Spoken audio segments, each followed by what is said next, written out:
ವೇದಿಕೆಯ ಮೇಲೆ ಕುಂತಿರುವ ಅಪ್ಪಾಜಿಯವರೇ, ಅಧ್ಯಕ್ಷರೇ ಮತ್ತು ಗುರುಗಳೇ, ಪೋಷಕರೇ ಹಾಗೂ ನನ್ನ ಗೆಳೆಯರೇ, ಸ್ವಾತಂತ್ರ್ಯ ದಿನಾಚರಣೆಯನ್ನು ಬಹಳ ಆದರದಿಂದ ಆಚರಿಸುತ್ತೇವೆ.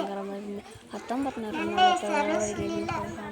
ನಮ್ಮ ಶಾಲೆ ಹೆಸರು ಸತರ್ಮಶ್ರೀ ಗುರುಕುಲ ಗಡ್ಡಿ. ನಾನು LKGಯಲ್ಲಿ ತರಗತಿಯಲ್ಲಿ ಓದುತ್ತಿದ್ದೇನೆ. ಬಹಳ ಆದರದಿಂದ ಆಚರಿಸುತ್ತೇವೆ. ಇಂದು ಆಗಸ್ಟ್ 15 ನಮ್ಮ ಶಾಲೆಯಲ್ಲಿ ಹೊರಡಿದ್ದಾರೆ. ಸ್ವಾತಂತ್ರ್ಯಕ್ಕಾಗಿ ದಿನಾಚರಣೆಯನ್ನು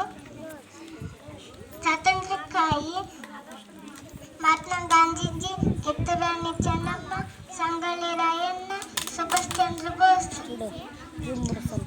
ಇನ್ನೂ ಮುಂತಾದರು. ಧನ್ಯವಾದಗಳು. ಜೈ ಹಿಂದ್, ಜೈ ಭಾರತ್.